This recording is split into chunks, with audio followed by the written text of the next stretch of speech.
So, first with this introduction, I want to state a theorem which is known as elementary divisor theorem, and you will know also why is it called elementary divisor theorem. This is elementary divisor theorem.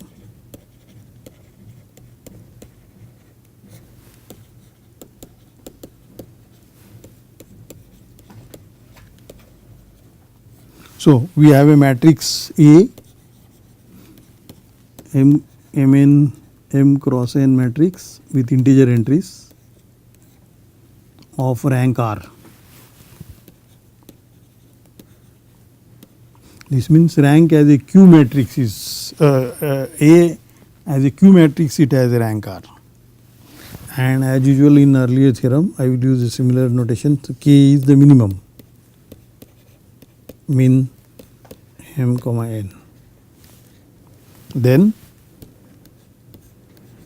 there exists elementary matrices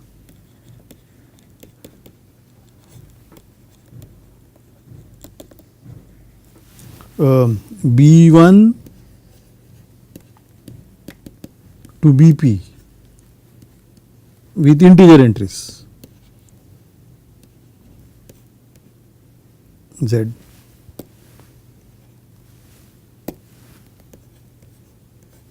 And also C1 to CQ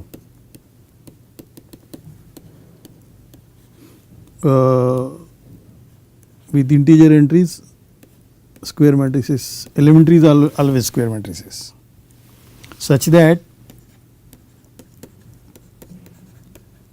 when I multiply the given matrix A on the left by B1 to BP,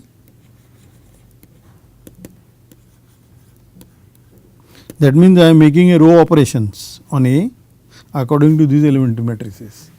And if I multiply by from the right by C1 to CQ, this makes sense, these multiplications make sense because I have taken the correct orders. So that means I am making a column operations on A, and then the resulting matrix I get is a diagonal matrix D, which has the diagonal entries E1 to EK.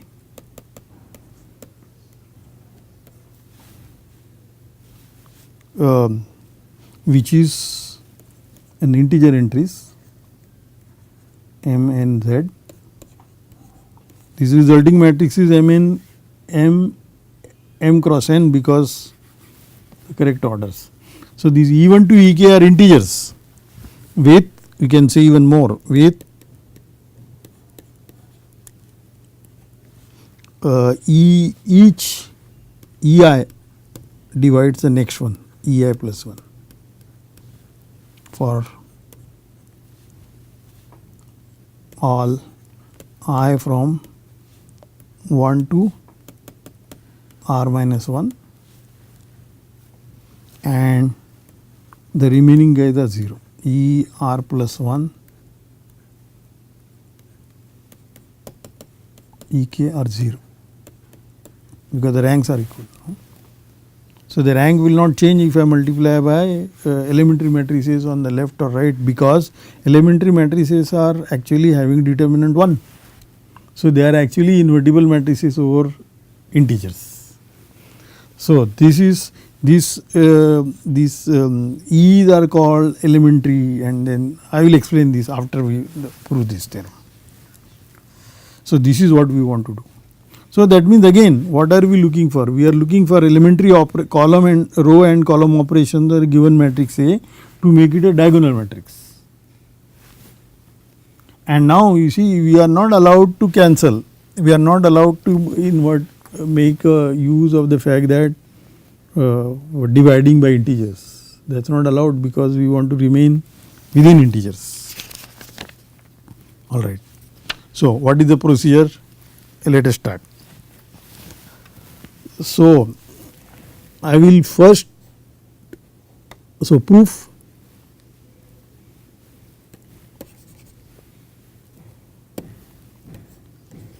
Proof is very easy if you do it with a systematic care.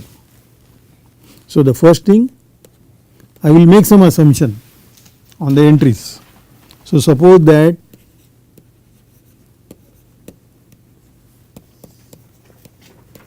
all entries. So, given matrix is A is Aij. Aij are integers.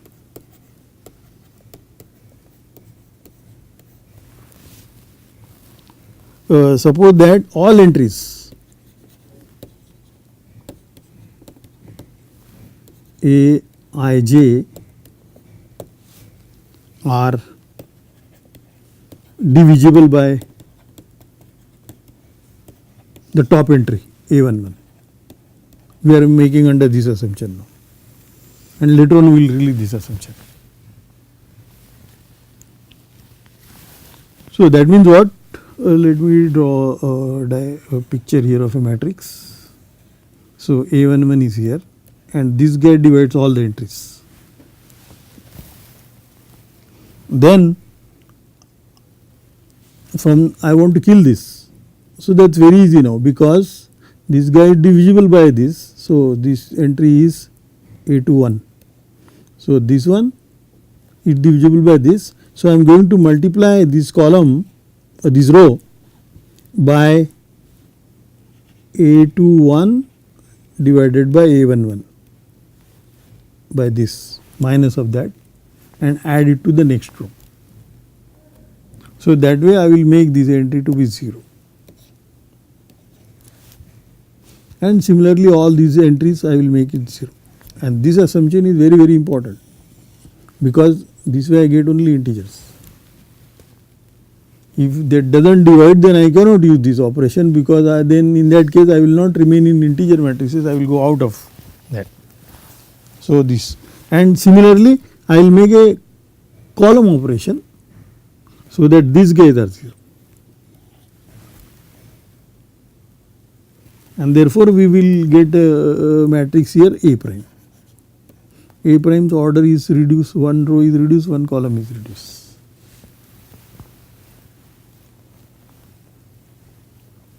And also note that in all entries, what will happen to the entries of A prime? They will be the combination of the entries of these and these guys. So, they will again be, so a further note that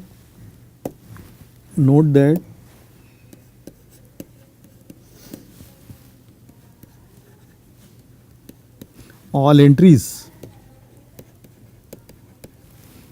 in A prime have also the same property, are divisible by A11.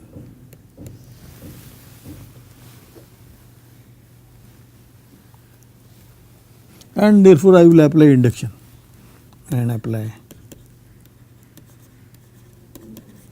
induction to finish the proof.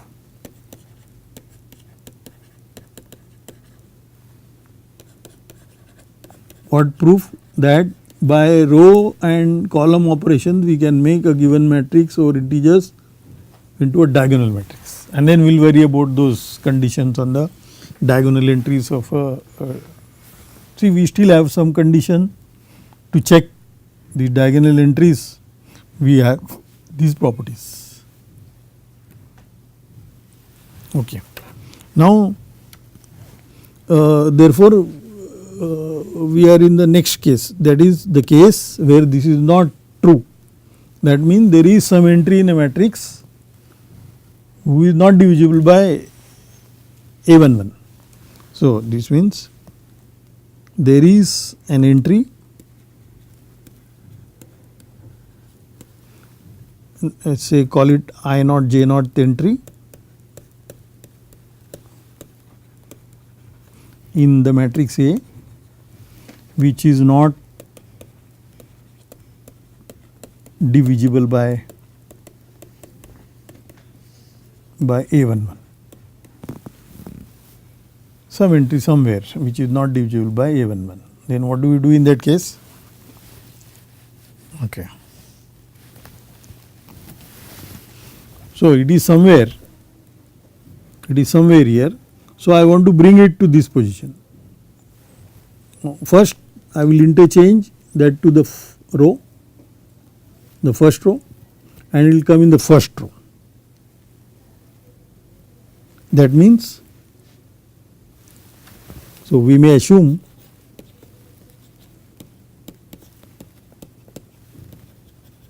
that I naught is 1. That was an entry in I naught row and j naught column.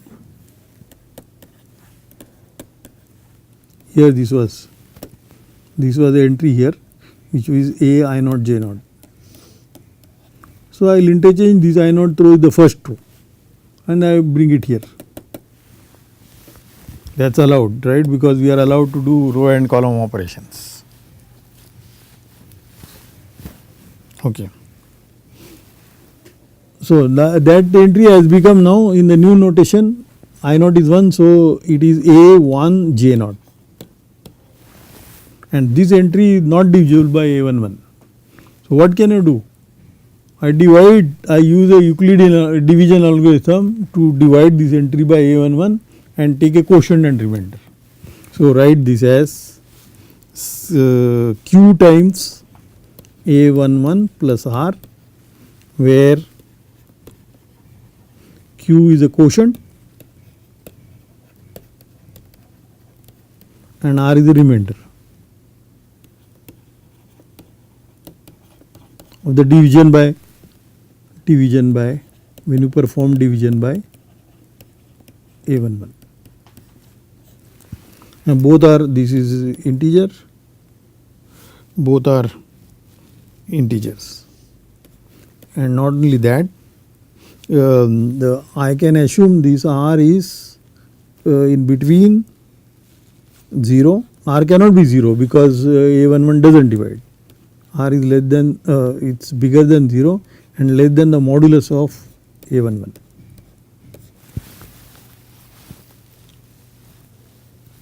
This is how the division algorithm is used in the ring Z. Similar division algorithm you can use it for the polynomial ring, power series ring, etc., etc. More generally the Euclidean rings. Okay.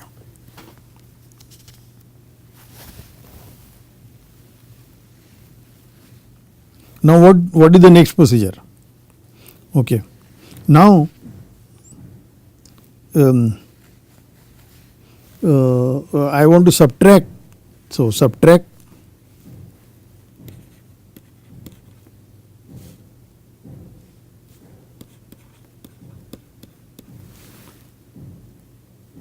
Q plus 1 times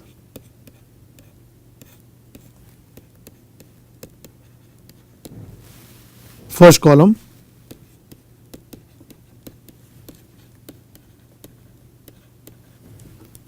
from J naught column. I want to use this operation.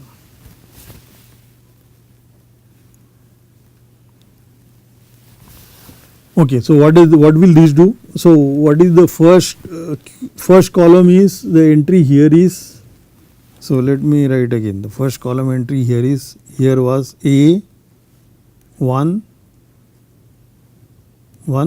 and here is somewhere A1 J naught. So we are going to multiply this column, the first column, by Q plus 1. So and subtract it from here. So this entry here, what will it become? A1 J naught minus Q plus 1 A11.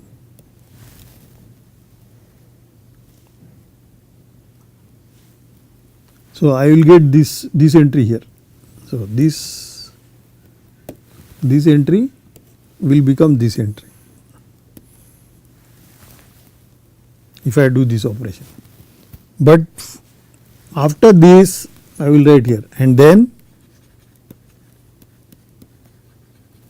add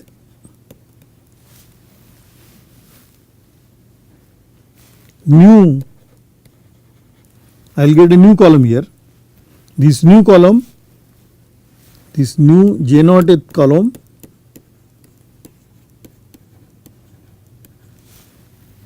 I will add it to the first one and then add new J naught column to the first one, to the first column.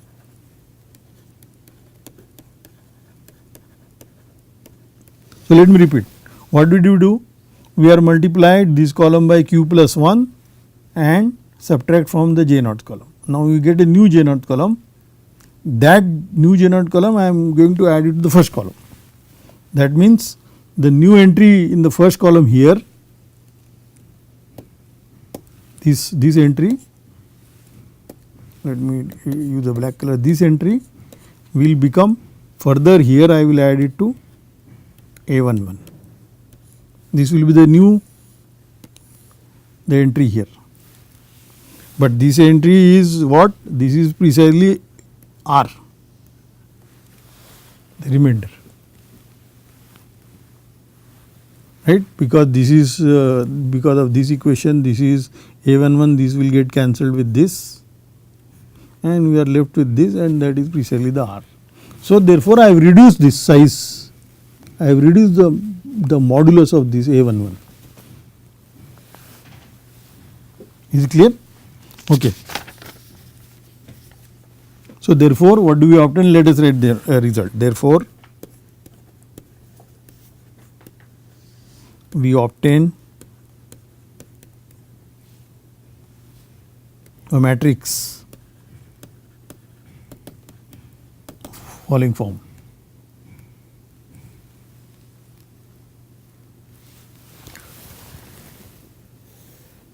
R is here, somebody is in the first column here, and there is a matrix A1 here.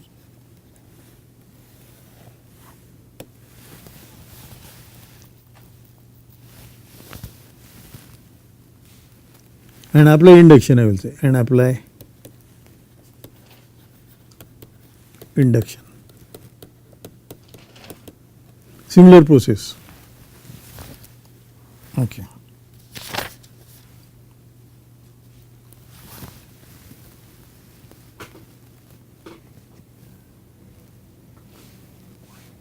Okay, if that J naught, see there was a J naught also, no? If so, these are the cases, we have to put them all together.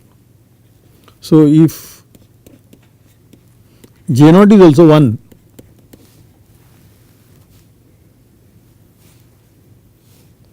then so here in case of, just let me remind you, in case of I naught is 1, we have performed column operations. If this was the first column, the J naught was first and somewhere entry below. If I naught is 1, apply this. If J naught were 1, then it will be entry in the row, and then I will apply row operations. So if J naught is 1, then the same process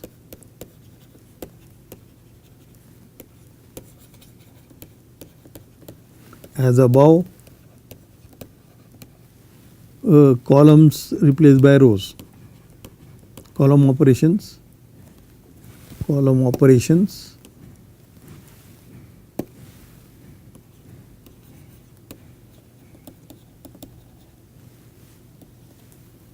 replace by row operations.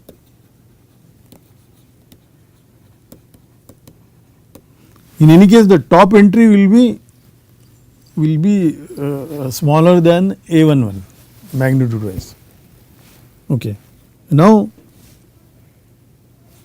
if assume both I naught is not 1 and J naught is also not 1, and A11 divides both these entries, A1 J naught and A I naught 1. then I will make 3 possibilities. 3 possibilities are 1, 2, 3.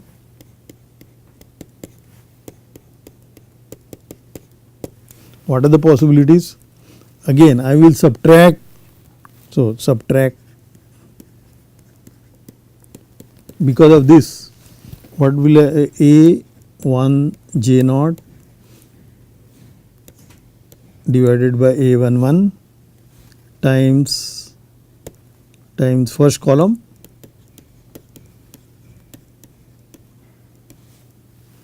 from J naught column.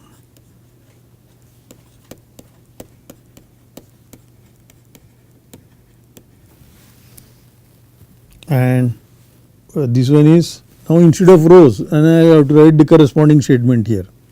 A I naught 1 divided by A11 first row from I naught row. And add I naught row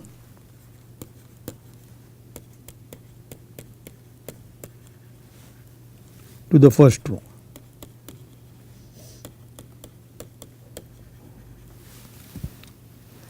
If we do this operation, then what do we get? So let us write the result and maybe it is easier to see what we get. So I will write a final answer. So we will get, so original entry was A11 here and we will get 0 here. This is a J naught column. And similarly you will get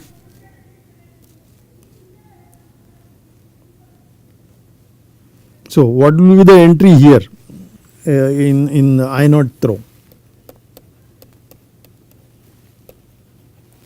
The entry here will be, here it is A I naught J naught minus A1 J naught divided by A11 and A I naught 1.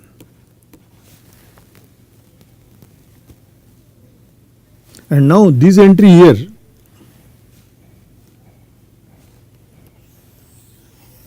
is not divisible by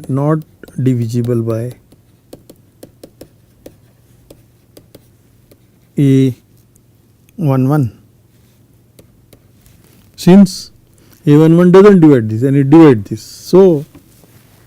So we will, the matrix with this here, that will become a case 1, that it doesn't divide, and then we will apply induction. So you see, the idea is to reduce the magnitude of the entries. Okay. And you see, this proof is, so whatever after that we are going to get, after these operations we are going to get a diagonal matrix. This process here is very constructive.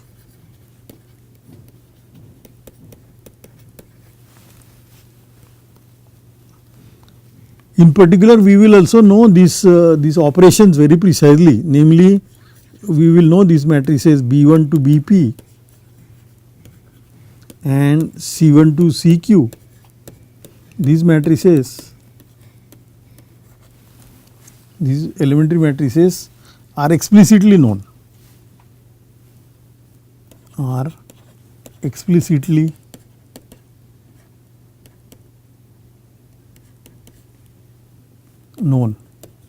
because only one entry is off diagonal, we have to know it, and that we know what exact procedure we are applying.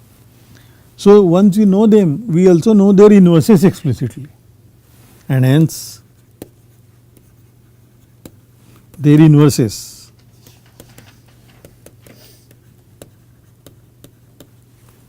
are explicitly known.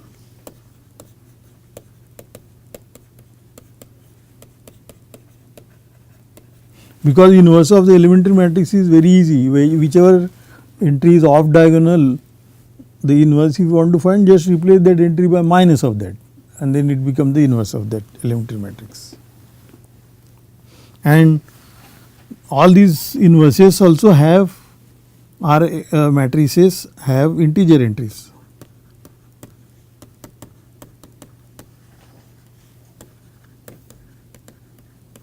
Because the inverses are nothing but whichever entry was non-zero, you replace by that minus of that.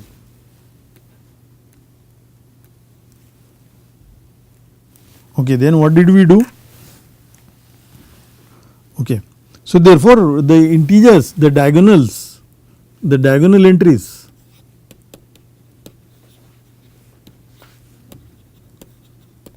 which we are calling it E1 to Ek,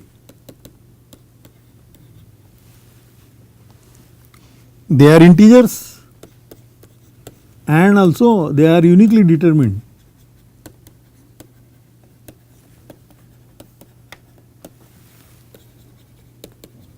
By the matrix A.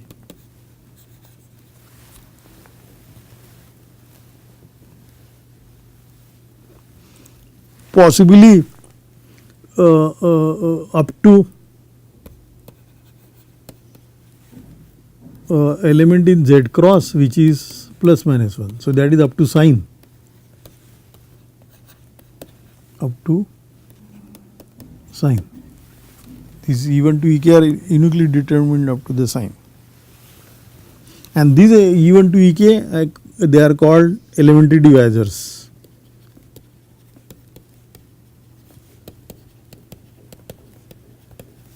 Of A,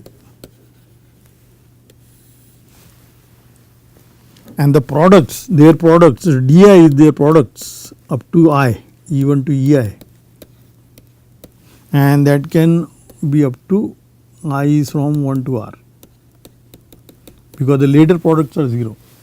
These products are called, these are called determinant divisors.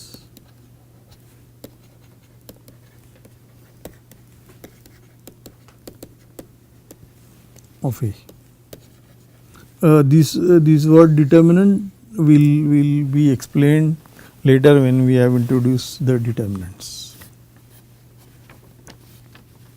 Okay, so again the explicit, the precise proof of these statements with all the cases I will write in the notes, where one can check all the details more precisely. But now I want to give two applications, two important applications. We want to give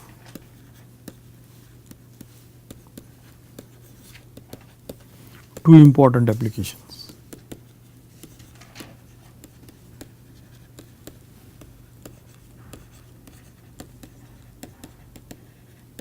Of elementary divisor theorem.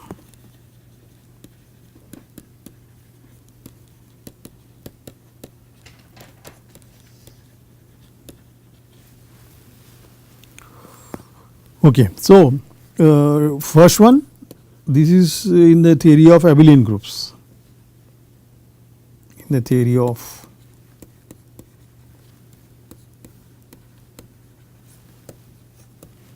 abelian groups, and finitely generated.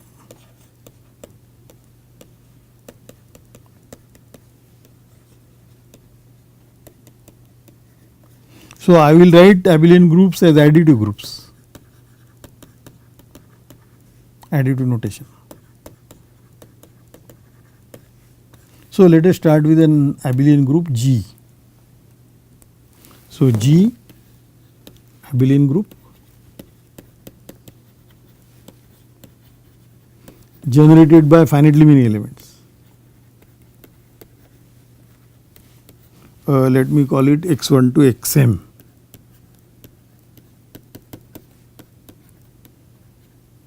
This means the smallest subgroup generated by this x1 to xm is G, and the smallest subgroup which contain all the x1 to xm are precisely the Z linear combinations of this x1 to xm with integer coefficients a1 ai xi, I is from 1 to m, where ai's are integers.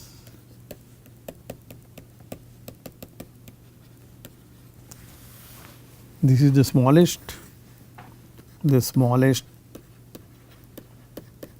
subgroup.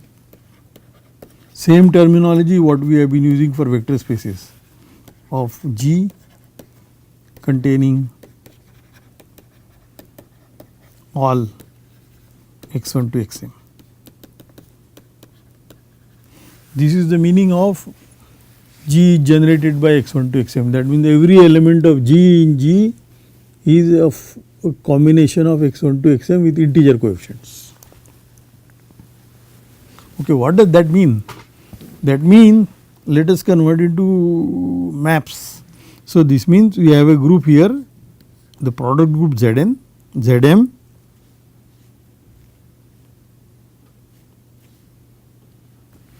and we have a group G here, and we have a natural map here. This map is given by these xi's. So, where will the m tuple go? x1 to xm, a1 to am, integer tuple, m tuple goes to the combination a1 x1 plus am xm. This is a group homomorphism that you can easily check from the fact that it is an abelian group. And because it is generated, this G generated by x1 to xm, that means this map is surjective.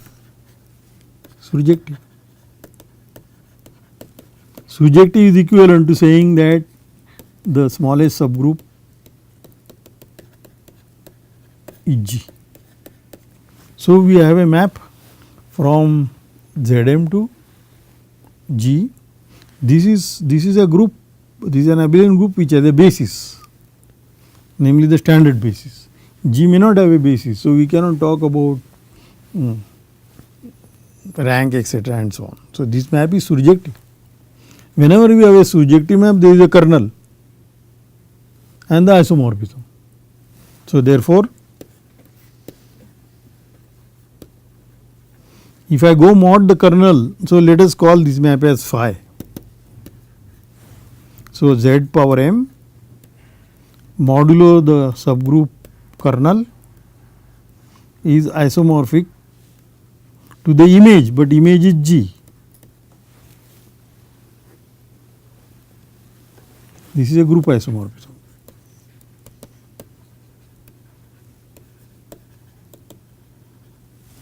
So, that means we have proved that any finitely generated abelian group is isomorphic to the quotient group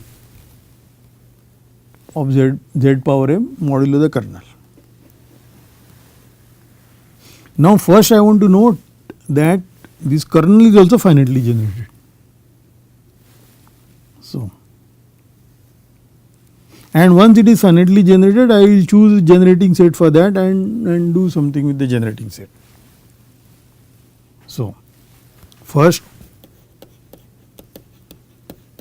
we will prove that kernel phi is also finitely generated.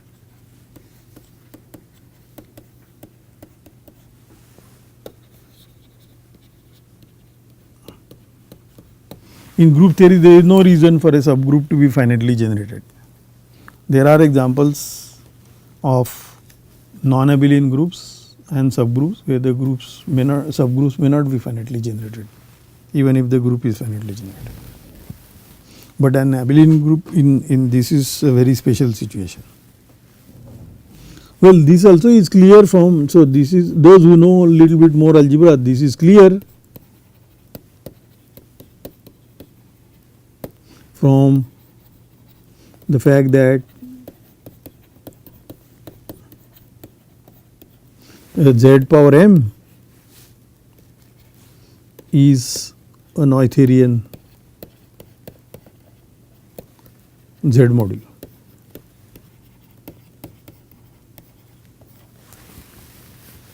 because if it is Noetherian means finitely generated and all submodules are also finitely generated, and kernel is a submodule of a z power m, and z power m is Noetherian, therefore kernel is finitely generated. But I want to give a proof which is simpler. This we will do it next time. Thank you very much.